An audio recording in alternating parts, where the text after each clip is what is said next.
Hello and good morning, everyone. My name is Jillian Bender-Cormier. I'm brand manager with Bender Insurance Solutions.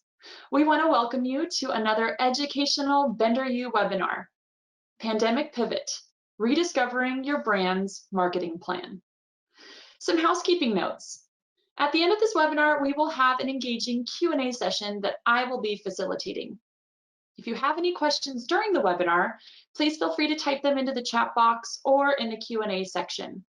We'd like this to be an interactive experience, so our presenters will be checking these areas to answer your questions in real time. During the dedicated Q&A time at the end of the presentation, I'll be sharing any additional questions you might have with our speakers. We want to be conscious of time, so if we don't get to answer all of your questions, we will gladly reach out to you individually after the webinar. You are all in listen-only mode and will remain muted throughout the webinar. This session is being recorded.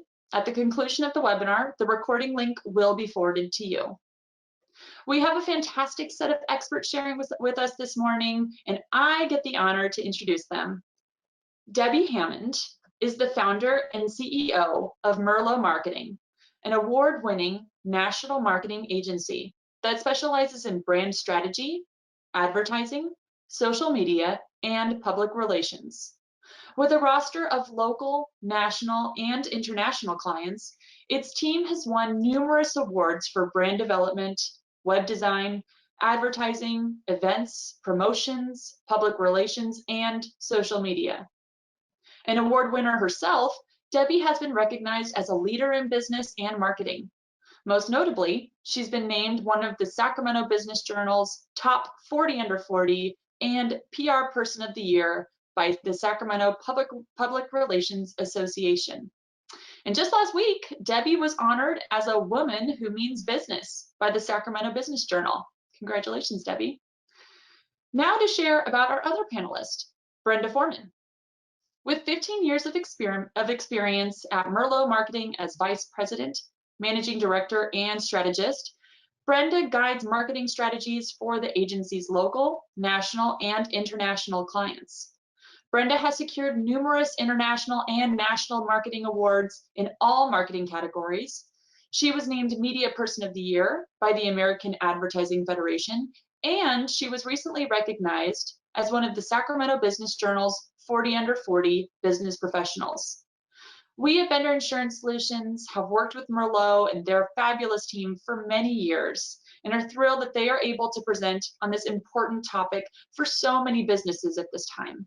Without further ado, please help me welcome Debi and Brenda.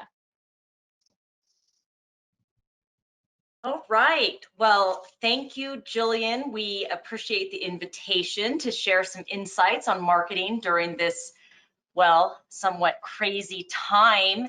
I wish I could see all of you on this webinar, but this is the best we can do, is to, I guess, share a picture of Brenda and myself. Anyway, normally I would start by asking some sort of a marketing question, but since we're in the midst of a pandemic, you know, I figured I'd ask, how many of you can't wait for 2020 to be over? Again, since we're all virtual, I will answer this question for Brenda and myself. And yeah, we can't wait. However, some good has come from 2020, and this is making us better marketers. We're having to think more about our audience, our messaging, and hopefully y'all will walk away with some key insights and tips to help make all of us better marketers. So I'm Debi Hammond, the one speaking. Brenda, you want to say hello, Brenda? Hello. So you kind of get our voices, because we'll be going back and forth through this presentation. Let me see. There we go. So just a quick overview of what we're going to cover today. A brief introduction of Merlot. We're going to talk a little bit about, you know, consumer behavior during COVID. There's some really good stuff in there. We're going to just all get on the same page with regard to the definition of a brand. You'll see what I mean when we get there. We're going to talk about the importance of your brand why.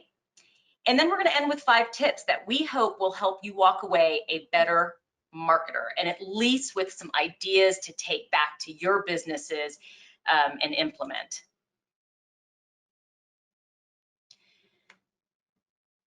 So the way we define marketing today is it's a conversation. And when you look at marketing, a lot of people, it's sort of this, it's nebulous to most people. So it's sort of this imprecise, fuzzy thing. And so we define marketing as a conversation because social has made that even more relevant than ever before. I mean, whether advertising, PR, social media, it's really all about conversation.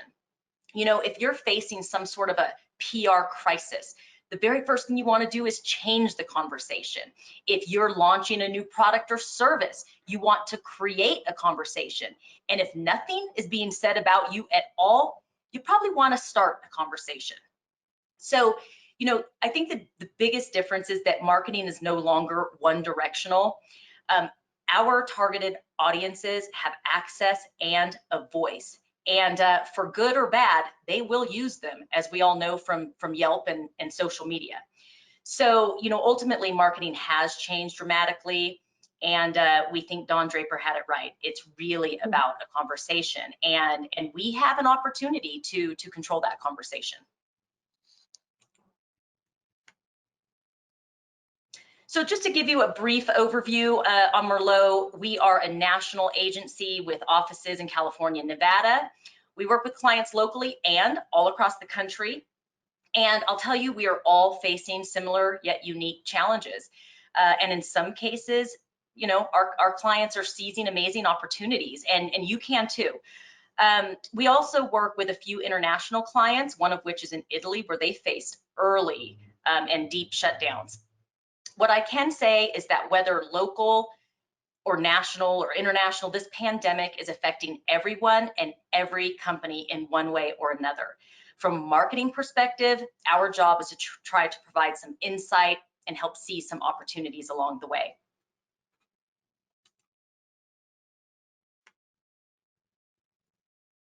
So just to give you a quick overview, a few clients you might be familiar with, Bender, hopefully being one of them. We work with the Agricultural Council of California. We just have some amazing local clients that we have been fortunate to work with for many years, including Mulvaney's, B&L, among others. We work with quite a few national brands in the home and building products category. But anyway, just wanted to share, give you a little perspective of experience in our broad portfolio. So now let's talk about marketing during a pandemic. Yeah, so this is Brenda jumping in here. So let's talk about COVID. So I know Jillian mentioned this at the beginning. What we're going over today, as you guys all know, marketing is super targeted to your individual product, your individual service, your industry. So what we're giving is just such a high brushstroke overview of marketing. But if you guys have questions along the way, we have the questions in the chat box open. We don't want you to wait till the end because we want to make this as meaningful and relevant to you guys as possible. So if you have questions, please drop those in and we'll do our best to answer them along the way. So let's talk about COVID.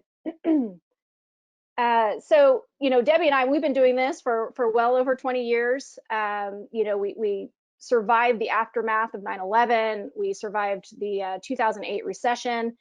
And quite frankly, this worldwide pandemic has really just been an eye-opener with how quickly consumer behaviors can change. And that has a lot to do with technology. So the use of social media, the introduction of new platforms just overnight. This pandemic has really shown us how a consumer behavior can change in just a matter of a month, which will show you some research there. So this is not unique to the pandemic. We think that this is going to be something that we will see moving forward, that if there is a worldwide anything, if there's a national anything, behaviors can change more quickly than they ever have in the past. So although we're focusing on COVID for this call or for this webinar, these are best practices just to prepare you for the next thing. So we just wanted to start, if you can go to the next slide there, Debbie. we have, our media partner is iHeartRadio, so we're borrowing some research from them because they spend hundreds of thousands of dollars to just measure the pulse of what the market is sharing with us today. So we wanted to utilize that and share that with you guys. First and foremost, just some advice. This came on super early in the pandemic. We had the Google Global VP of Media say, as market dynamics change rapidly, we're constantly reassessing campaigns. What we decided 2 weeks ago isn't necessarily appropriate today. This is the bulk of our topic today, is you can't set it and forget it. It absolutely has to be reevaluated and possibly, you know, pivot within a matter of days or a matter of weeks. You should have more time now, sadly, to use it to your advantage. Put in the effort so you can grow. That way you'll come out of the coronavirus stronger. This idea, this concept is what sparked Debbie and I to want to do this presentation in the first place, because things have slowed down. It slowed down for us with regard to certain clients that were doing budget cuts right at the beginning because they were uncertain with what was happening. And we wanted to force them to just, okay, take this time to reevaluate your marketing campaign and your message. Take a look at what consumers are doing so that we're making sure that you're meeting the change in behavior and that you're putting your message in front of where they need to be. So some research from iHeart, what are consumers doing more of? This is just by age bracket. Like Jillian said, you guys will get this presentation afterwards so that you can sit with the data. But some obvious things: TV and movies, that grew 68% within the first month of the shutdown. Mobile device usage, we were all at home, searching the internet, shopping on Amazon, you know, checking the news. So a 67% increase in mobile device. And then video mobile gamings, especially with the younger demographic, that had an increase within the first month of 50%. Looking at the next age bracket, might be a little delay. Yeah, 35 to 54, TV, movies up 71%. Again, mobile device up 58%. Home improvement up 32%. Like Debbie mentioned, we have a lot of clients in the home products category, and they are an industry that is dealing with inventory shortage right now because they can't keep up with the demand. So again, taking a look at, you know, we know that there are so many businesses represented on this call. Take a look at your target audience. Where are they spending their time? Because that's where you want to put your message. 55 plus, I was cooking, more people cooking at home. So just the recipes, online search, different behaviors there. And then just, you know, more media is being used than ever before. Again, it's pretty obvious. It's everybody's stuck at home. They are watching more TV. They're on their laptops. They're on their tablets. So this is just a quick snapshot, again, provided by iHeart, as far as, you know, what media is trending in different age brackets. So watching TV and movies, this is a great example of a dramatic shift that happened because of the pandemic. There was already a trend towards cord cutters and doing more streaming online. But after the pandemic hit, that trend just grew exponentially. They were expecting it to grow over the course of the next 5 years, and it grew, you know, within 2 months. So again, that's where you look at your marketing spend, and maybe you spend more money on OTT and digital radio versus on traditional TV. Sports, those were gone. What were we doing without our sports? You know, Giants fan here, so we had to put that in there. But sports now moved over to gaming systems, and ESPN is a great example of a pandemic pivot, because you had Twitch TV, which is, you know, streaming gaming. You have TikTok apps being introduced. Those numbers skyrocketing during a pandemic, but then ESPN was seeing dramatic drops. So they were going through some changes also, and they needed to pivot with the times. So nobody is, you know, everybody's affected by this. There's a lot of categories that are hurting because of the pandemic, but there are some categories that are doing well. So if your business, your service falls in one of these categories, there's definitely a lot of opportunities here. Grocery stores, and I don't know if you guys went through this, I did. I used to do a little shopping on Raley's.com before the pandemic. But afterwards, I was all about the online shopping, but the lead time was 2 weeks. So definitely kind of a flood towards online shopping. And this is just to say that this is directly during the pandemic, that these are behaviors that are going to change in the long term. I am much more comfortable shopping online than for groceries than I was prior to the pandemic. So that is not going to change for me.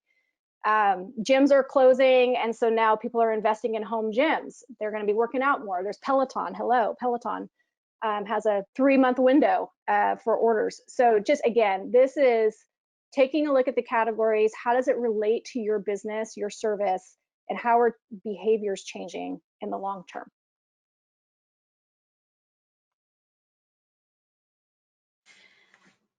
Okay, so what is a brand? I know it sounds like a rudimentary question, but if I ask a room full of 75 marketers this question, I will walk away with 75 different answers. So for the purposes of this presentation, I'd like us all to be on the same page with regard to what is a brand. So we define a brand as it is the most valuable real estate in the world. It's a corner of your target audience's mind. So although this says consumer, don't let the word consumer make you think that if you're a B2B, this definition doesn't work. A consumer is whoever is your target audience. So, you know, from trade, commercial, consumer, otherwise, a brand is what you own in the mind of your target audience. The reason we define a brand is because we're going to talk a lot about the importance of your brand, especially now more than ever.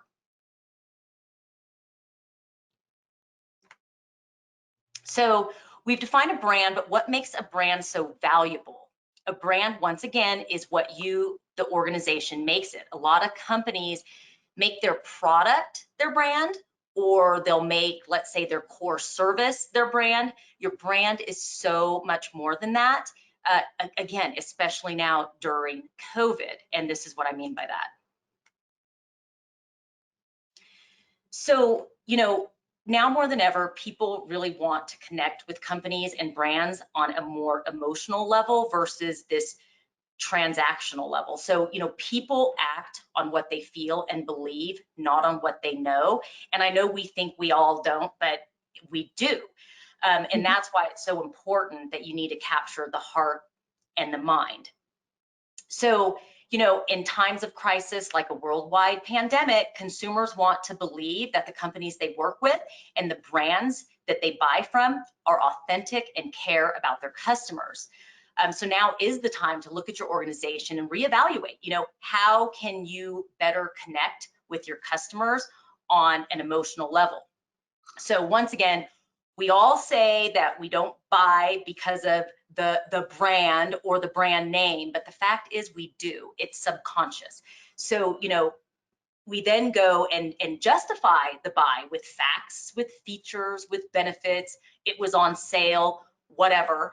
But we all make that initial buying decision on what we feel and believe. And then we turn around and we justify it with the facts. So, you know, it's some important questions to answer are, you know, why are you in business? What's your purpose? And again, we're not talking about making a profit. That's going to be the result.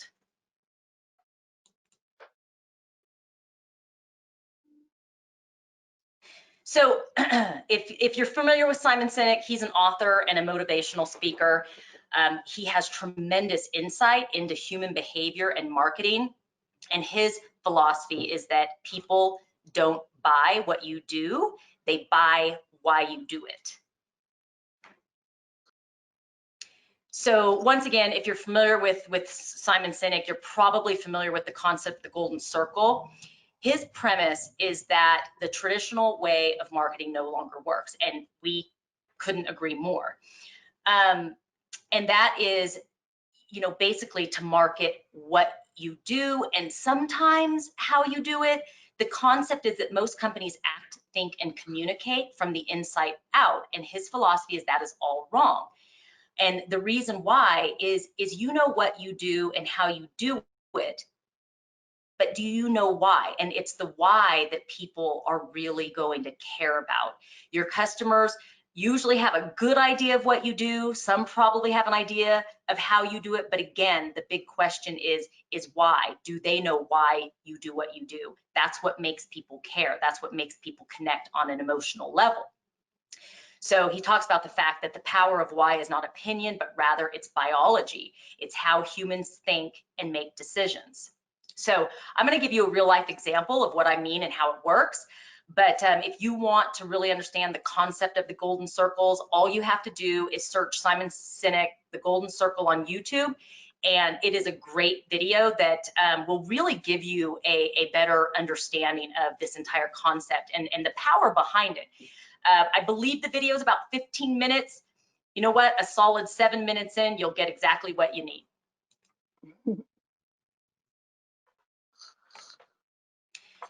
Okay, so instead of this golden circles, we call it our brand why.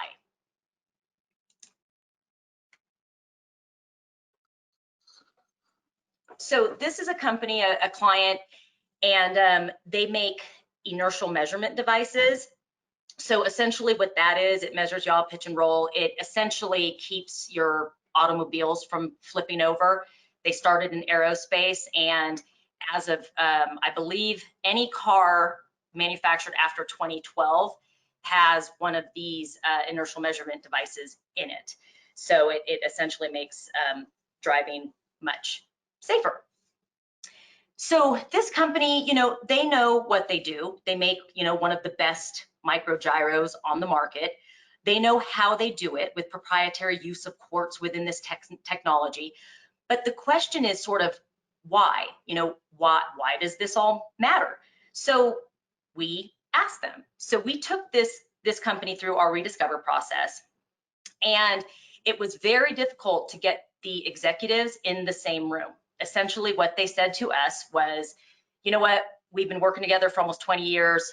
We understand marketing, we understand our business. So we, they didn't want to spend a whole day in a room talking about marketing, branding, and business, because they really felt like they knew each other well enough and where they were going.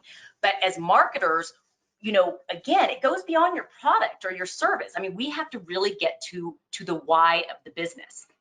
So we asked, one of the guys, kind of, what business are you in? Sort of, why do you do what you do? And he said that we make the world's best micro gyros, and we're here to make money and profit, and that's what the business is about.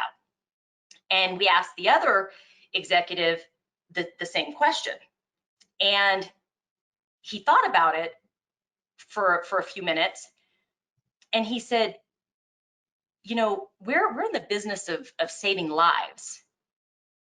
And, we all pause. Like, that was a real powerful moment. So, you can look at what you do, you can look at how you do it, but boy, when you can figure out that why, it becomes pretty powerful. And let me show you what we mean by that.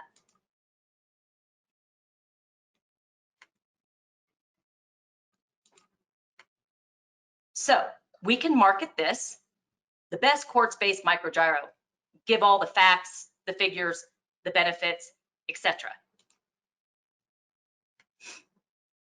Or we can market this. So you can begin to see the difference. Once we understood this company's why, we were able to take that not only to their target audience, but to their internal audience as well. So where we walked through, we toured all of their manufacturing facilities, and you have all of these people working on this amazing life-saving technology. But what the people actually making the product thought was, we're making a quartz-based microgyro. We're utilizing great technology and making a really good product to sell. And after getting a true understanding of their why, the campaign to their customers changed dramatically. And we had posters all throughout the manufacturing facility talking about why these people come into work every day. you know, their job isn't to make just the best quartz-based microgyro. Their job is saving people's lives. So it becomes an incredibly powerful tool when you really understand it and take the time to dig deep to understand what your brand why is.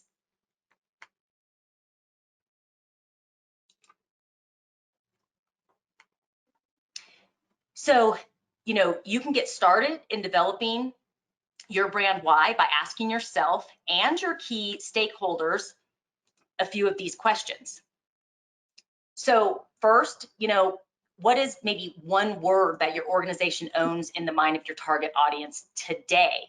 Getting to understand what you currently own, and then what is one word you want to be known for, and start to think about how you can get there. Getting a better understanding of what business you're in, and then ultimately, why are you in business? What is your purpose? What is your brand why? So hopefully these questions will get you thinking about the importance of the business that you're in. And some, you know what, for some companies, it's easier than others. You know, if you're not producing life-saving technology, it does get a little more difficult, but I'm telling you, put the time in and it can truly transform your marketing. Yeah, Debbie, if I can jump in here too. So Sure. it's actually a really great exercise. Those are really simple questions. And sometimes the answer to the first question, what's the one word that you own? It might be nothing. I mean, and that's a true, I would say half the time we ask that question, they're like, we don't own anything. And that's kind of why we're here. And that's a fair assessment. The other part of that exercise, which is always so revealing, is especially if you ask those questions, if you get the key stakeholders in a room and you ask those questions and you have them write it down individually so they don't hear each other's answers, they're not the same. They're just and they're all true statements, maybe true answers, but they're not the same answer. And how, as an organization, are you going to move forward and really own that piece of the consumer's mind, the brand, if you're all telling a different story? So it's a really great exercise, not only to kind of get down the road of finding your brand why, but also just as a benchmark to acknowledge, okay, we are just not all on the same page. So let's just get in agreement on the direction that we're going and we'll move forward together. Yeah, you know, one other sort of tangible example, and I'll use Starbucks since everybody's familiar with it, but Howard Schultz was asked, the CEO of Starbucks, you know, essentially, what business are you in? And his answer was, we're not in the coffee business. It's what we sell as a product, but we're in the people business. And then he finished it with, it's all about human connection. And although, you know, we really can't connect right now during this crazy time of a pandemic. However, you know, if I was gonna, if one of us were gonna get together and meet, you know, after this presentation, what would we normally do? We would email each other and say, hey, you wanna meet at a Starbucks for coffee? We are not going there for coffee. We're going there to connect. It's a place that you know you are welcome. So when you think about what Starbucks is, he's right, and obviously he's brilliant, but you know, it isn't about selling coffee. It's about creating connection between people. So once again, that's just another tangible example of understanding your brand why. Okay, let's get on to some key business tips. So don't forget to ask questions. No questions yet. Just throwing that out there. Okay, so anyway, first one is don't go dark. You know, during a pandemic, it tends to be what people want to do. It's sales have stopped, things have changed. Let's cut our budget. You know, advertising is always the first thing to go as soon as anybody even smells a downturn coming. And that is, you know, you've probably heard it before, but it is the absolute worst time to cut. That is when you can gain the most market share. And, you know, Brenda mentioned we have a lot of clients in the home and building products category, and during the 2008-2009 home housing crash, we had one particular client who doubled down and continued to market pretty solidly through the downturn. And it was tough because it was tough to get the executives to agree to continue to commit that type of a budget. They came out of the downturn. They went in, I think, number 3 in market share. They came out the solid number 1 and remain the number 1 in market share today. So it's tangible. You know, you really can make some good happen during downtimes.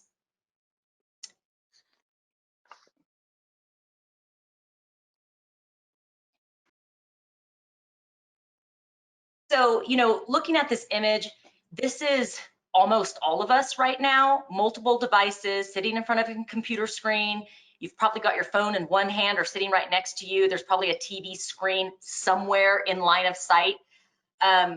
There is so much opportunity to market. Now is definitely not the time to stop. I mean, now is the time to basically up your marketing game, but it needs to be done differently.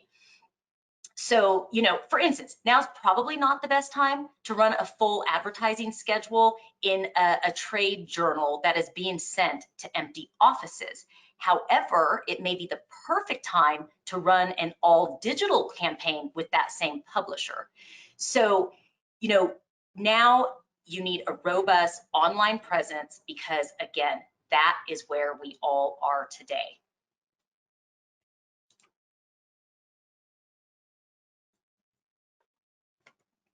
So today, almost 90% of shoppers begin their product or service searches online. That is up from 71% in 2017. So if you think about it, given COVID, we're probably literally at almost 100%. I mean, that's where people are starting their searches, whether it is a product or a service, the search is the same. People are going online.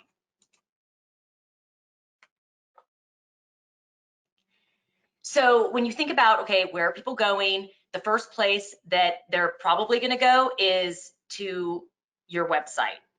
Again, whether it's a product or service search, this is where they're going. And if your website is more than 3 years old, it probably needs to be updated.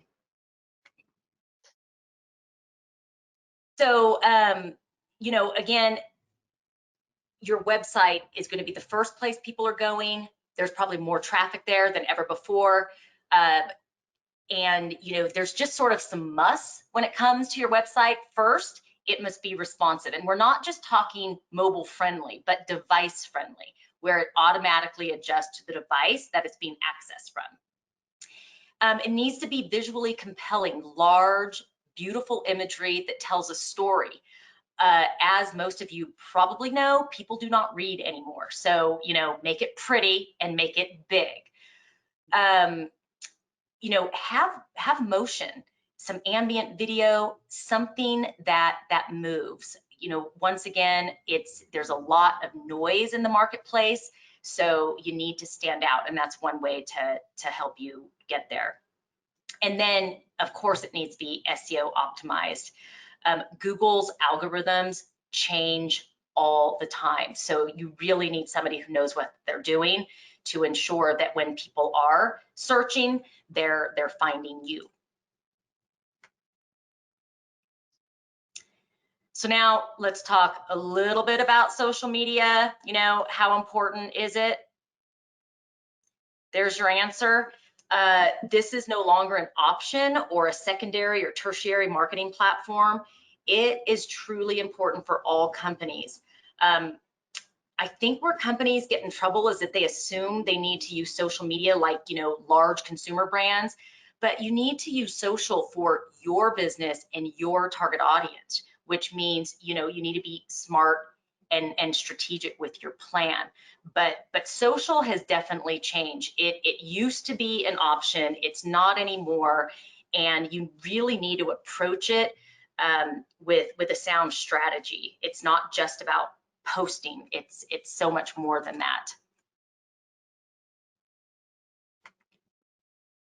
So when you look at social, 51% of US adults are using social media more since the COVID outbreak began. Once again, where are people? They're online. From your children and siblings to parents and grandparents, they are all on social media. Therefore, it is really, really important to make this a strategic part of your media mix.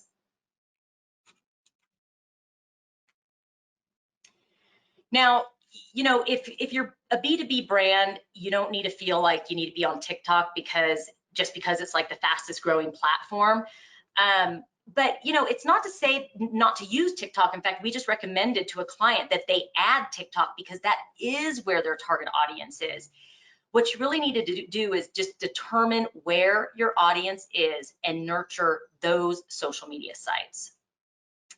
You know, if you are B2B, I can't even tell you how important LinkedIn is for your business. So again, just understanding your audience and developing a social plan around that.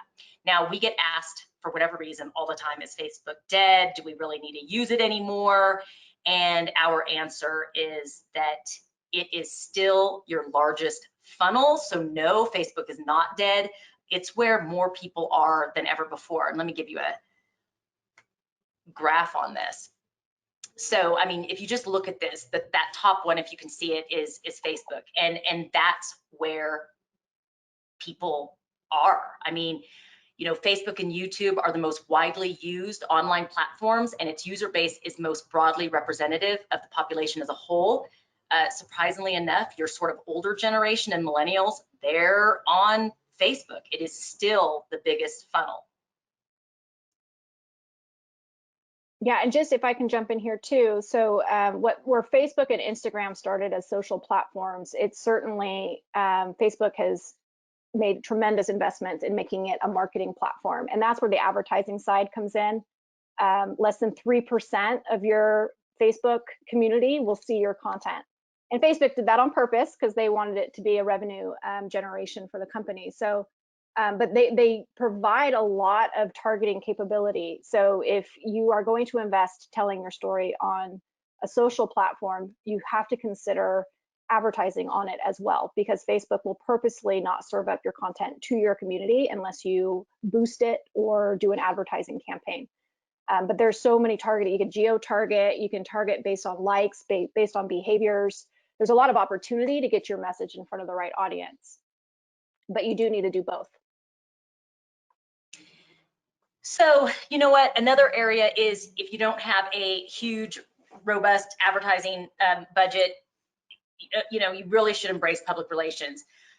Public relations is one of the most powerful and effective, yet one of the most underutilized marketing tactics available today. I think people forget just how powerful the media is, for good or bad. It is incredibly powerful. And social media and media go hand in hand. It's important to work both ends of that opportunity. People are still consuming news. They're just consuming it through different channels. And in fact, there was a study that showed during the pandemic, traffic to news sites has jumped dramatically. So once again, the difference is people aren't reading newspapers. They're going to their phone and accessing the news just through a different channel.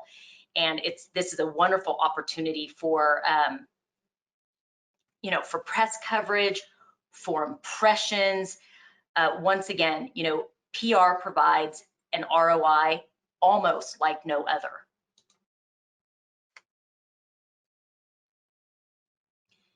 So, you know, if you have a great business story, you should pitch it. You know, we've had clients featured on every one of these outlets, and, you know, yes, when it comes to PR, who you know does matter, but I'll tell you what, a great pitch will garner almost equal results. And once again, it's not just newspapers or national media. From goodness, construction trades and law to insurance and health services, they all have trade journals, and most businesses have a great story to share, so pitch them. I can tell you right now, the media are hungry for content.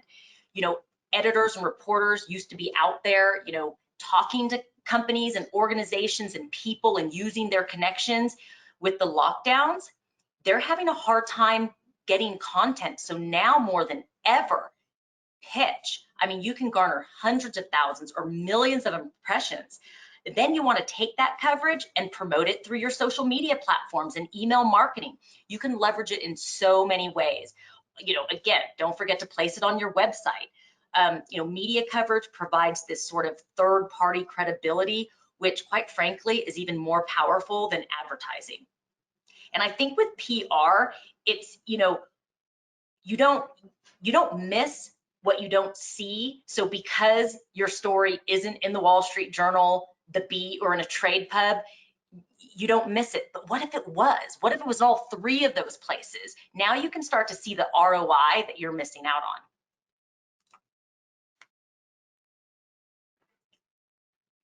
So, you know, advertise. I mean, once again, you do not want to go dark.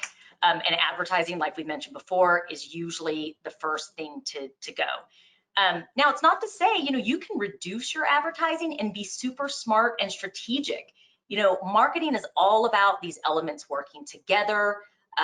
Studies show that the most effective marketing is an integrated marketing campaign. Everything performs better when you're reaching your audience through multiple channels.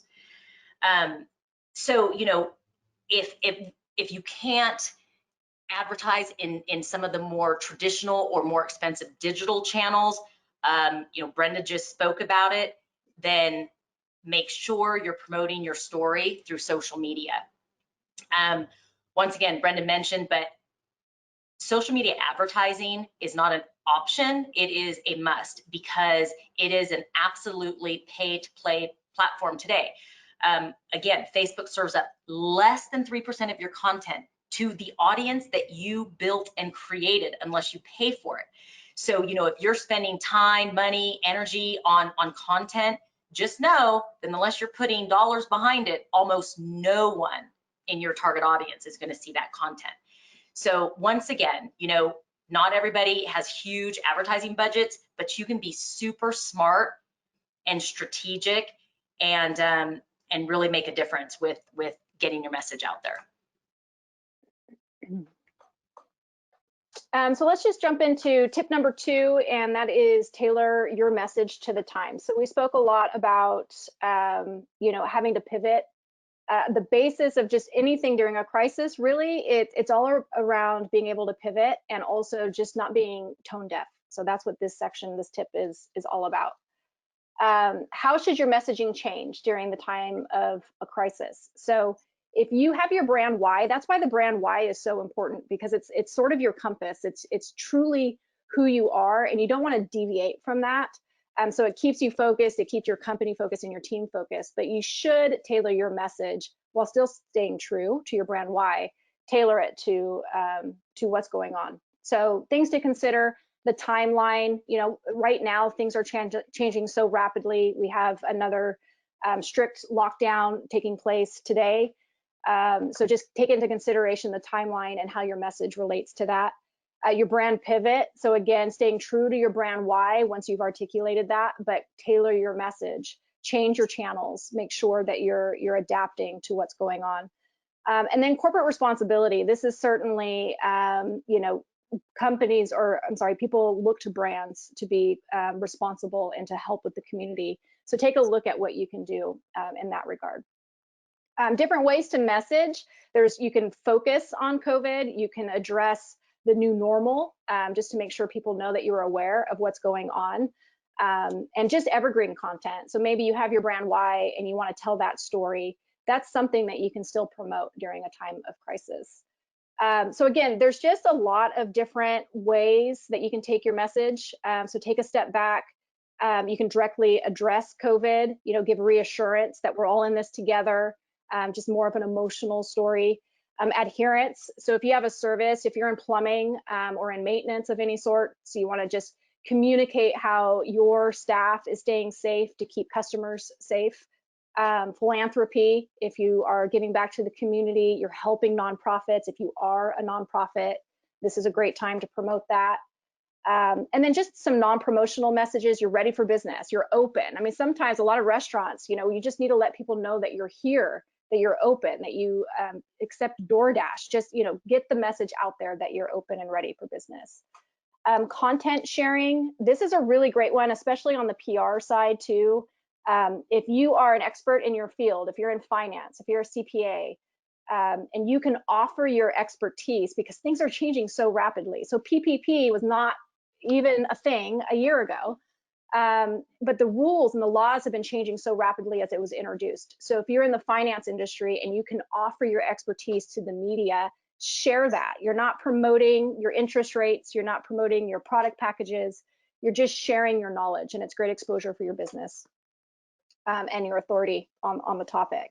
And then of course there's discounts. So BOGO offers gift with purchase. Discounts are a great time. Everybody's looking for a deal. And then just with regard to being tone deaf, this, especially on social, a lot of times when you're doing social media, you schedule your content ahead of time. And so you need to go back and remove posts that might come across more tone deaf. So a lot of companies nationwide, they've spent millions of dollars developing a campaign. Here's an example for hotels.com. They had a campaign where Captain Obvious was on a plane, and it was a packed plane, and he was, you know, his neighbor was sleeping and he was dipping his hands in their snack bag. If that would have ran once COVID hit, then that would have just been completely inappropriate and tone deaf. Nobody's traveling, nobody's sticking their sticky fingers in other people's food. Not that they should be doing that anyway, but it just would have come across very, very inappropriately. So they pulled the plug last minute, and they just showed Captain Obvious doing hand sanitizer, sitting in his chair with his bowl of popcorn and saying he's going to be social distancing for a while. Again, they weren't talking about hotel discounts. They were just feeling, you know, just empathetic. So Debbie talked about this. Don't just tailor your message, tailor your messaging channel as well. So take a look at video. We're just focusing on video for this presentation, but take a look at all the channels. Video is king, and we can't stress this enough. There is a way to tell your story, your brand why, through video. YouTube is the world's second largest search engine next to Google. So produce videos, tell your story, post them online. Social platforms optimize video usage. Google optimizes, you know, your videos. So invest in video to tell your story and get those posted online. Live video is expected to grow 15-fold from 3% of internet video traffic to 3% to 13% by this next year. And then by 2022, 82% of global internet traffic will be video. And that number is going to just continue to grow. So just take a look at your channels and how you're telling that story and get to where your customers are. And do you know what a great way to distribute your videos is? Yes, email marketing.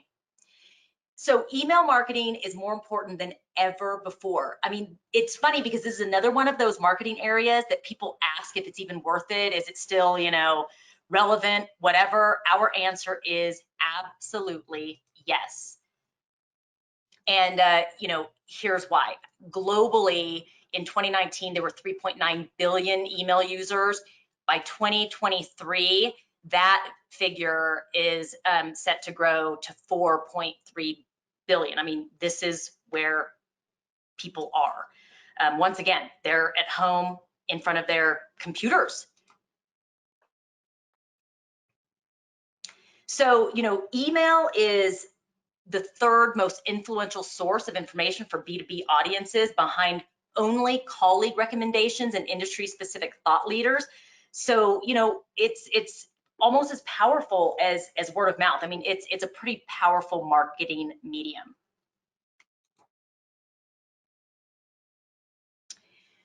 Click-through rates are 47% higher for B2B email campaigns than B2C.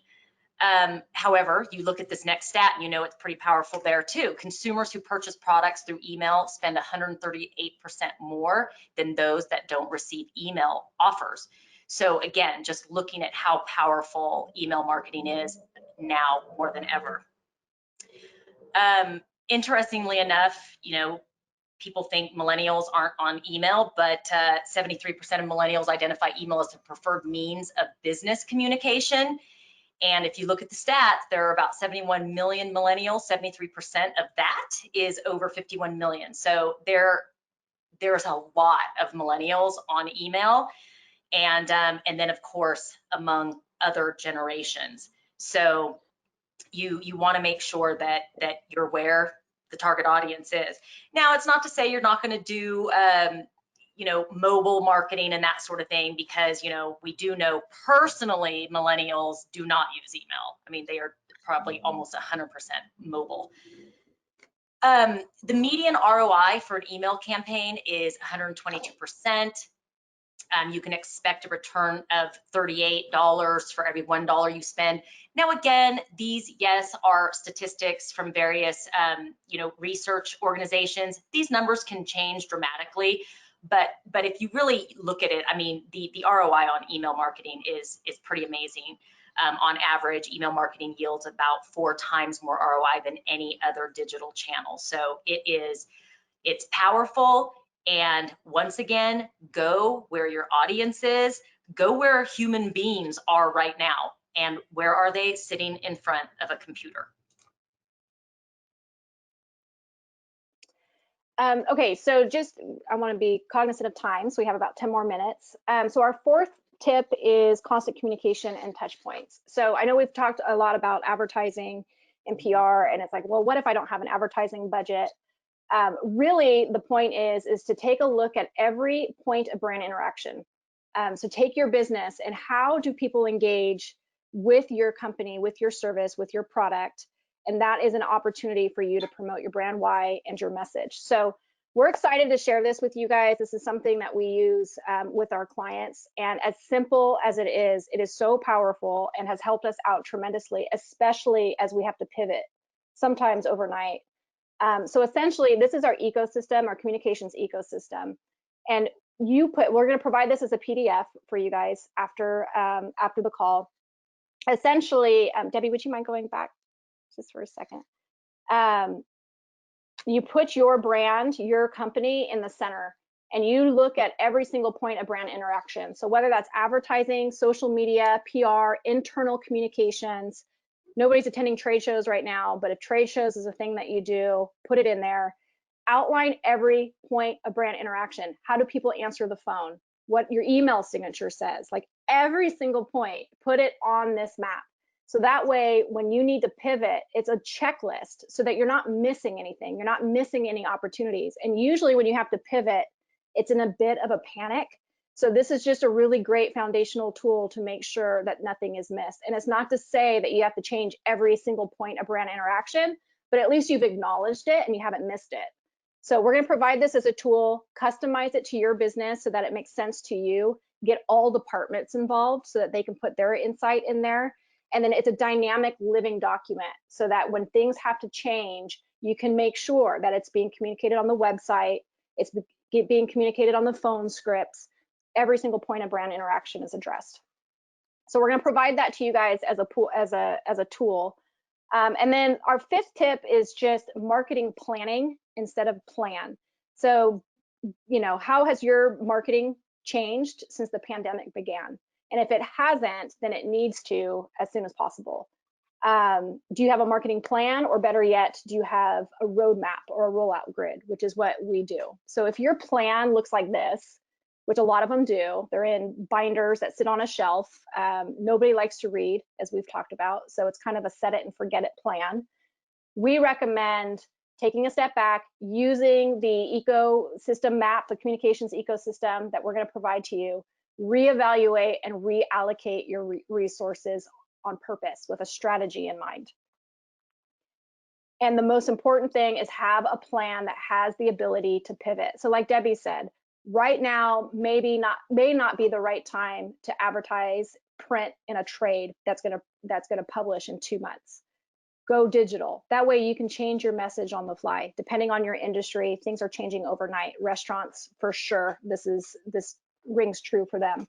So just being cognizant of your industry, your timeline, and create a digital plan. So this is just a snapshot of one of the plans that we use to lay the foundation. And the beauty of it is that you can see every single marketing point of brand interaction in one screenshot. That way we don't have to go through a 100-page document to kind of figure out where the revisions need to be made. If things need to happen, if things need to pivot, then we can see where and how it can pivot across all points of brand interaction. So this is a dynamic document that every department at our client's company has access to. so that they can see when and where messages are rolling out, how it pertains to their department, and if there is a change or a pivot, then we can address it through each department. So we highly recommend making sure that your marketing plans are digital so that they can change.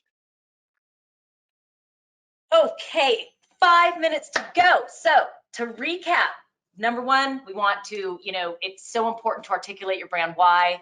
The 5 tips that we just think will be incredibly helpful for you moving forward. Don't go dark. Tailor your message to the times.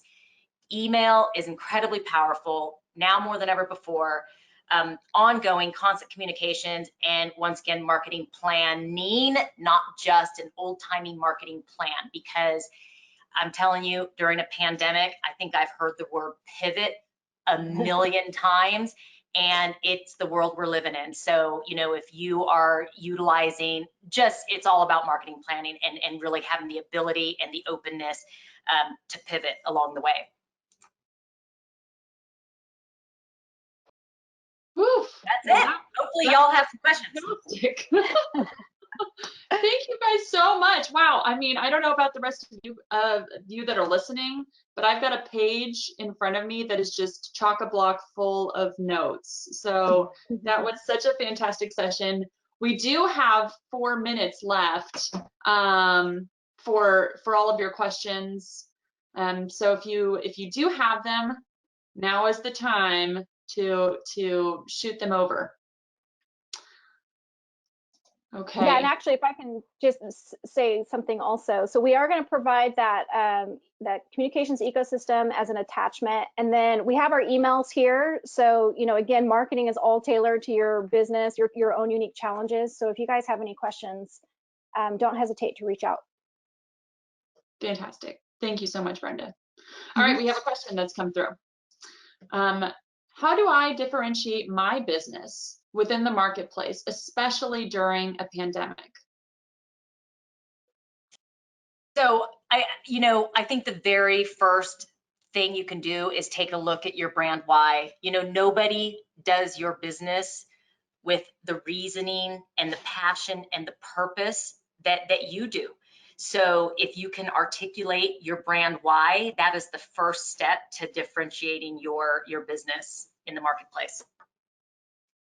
Fantastic. Yeah, also, if you have a commodity business or service, and it might be a little bit more difficult to differentiate because your industry is heavily regulated, create something that's unique. And it might already be a service that you already offer, but it's just packaging it and naming it something different.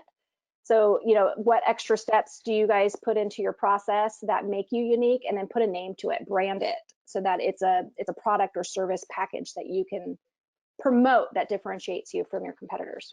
Yeah, and whether it's a product like Brenda's talking about, or on the PR side of things, sometimes, a client says we have nothing new to pitch or to promote. We call it repackage and repitch. That's a mantra throughout our office, because there's always something you can repackage and repitch. Fantastic. We have a question from Amanda. How do you recommend companies reconcile corporate values that misalign with Facebook's values with the importance of being present on Facebook? I would need a little more clarity. Okay. Let's see. Corporate here. values that don't match Facebook values? Yeah, let me read it one more time. So how do you recommend companies reconcile their corporate values that misalign with Facebook's values, given the importance of being present on Facebook? Maybe from like a political standpoint, values? Yeah, that again, I want to be able to answer the question. Feel free to email us so we can get a little more clarity and context around it. Yeah, we'd be happy to discuss that further. Perfect. And just so you all know, after this webinar is done, I'll be sending an email to all of you, and Debbie and Brenda will be copied on that. If you do have questions, please feel free to respond, and we can take care of that. All right, another question we have. Can a company be successful without advertising during a pandemic? Yes. Not without marketing, but yes, without advertising. So there's different ways, just using the communications ecosystem to communicate your message so that you're doing it frequently and consistently. Like Debbie mentioned, PR is so underutilized, and so just utilize your resources to put yourself out there. Use PR. Media is hungry for content. Social media is great. Email marketing, capture those leads so that you can continue to nurture them when the economy is back up and running and ready to buy. Awesome. And I know that we're at 11. We'll just cover a couple more questions and then we'll go ahead and wrap up. We just had a question come through from Trisha. Hi, you said video is king, especially on YouTube. How long or short should videos be?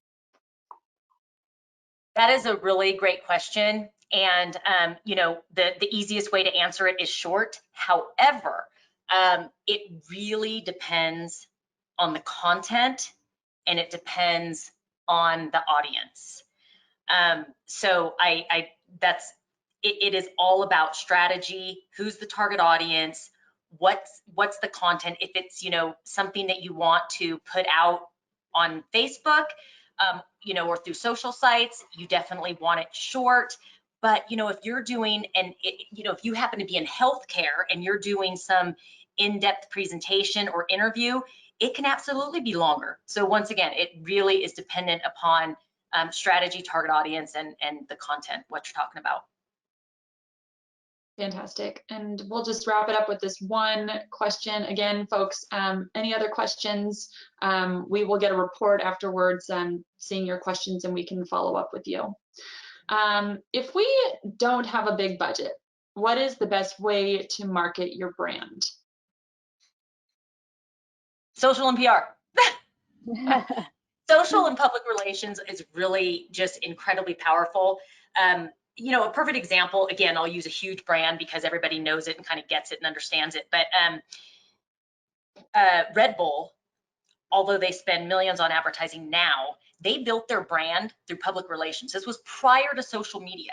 So they did a lot of different stunts, created a lot of content for the media, great stories for the media to share. And they were able to build their brand through being smart, strategic, and understanding how to leverage the power of you know, media.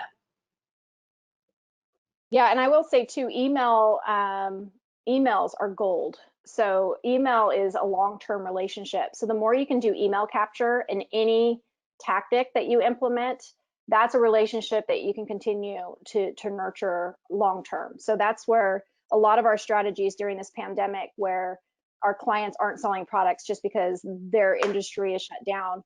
Our goal during the last few months is let's capture as many emails as possible so that when things go back to quote unquote normal, you will now have a whole database that has been nurtured and you can continue to nurture to garner those sales that you may have missed. Awesome. Thank you so much to everyone for listening. Thank you to Debbie and Brenda for sharing with us today. We appreciate all of you taking the time out of your busy schedules to join us for today's Bender U on pivoting during the pandemic. I think we can all agree it's super important. As a reminder, this session has been recorded. A link to view and share the recording will be emailed to you following the webinar. Should you have any questions that arise after the webinar has concluded, again, reach out to us. We are happy to help. So to all of you and Debbie, Brenda, thank you. We hope you have a wonderful day and a fantastic holiday season. Thank you. Thank you, everybody. Thank you. Thank you.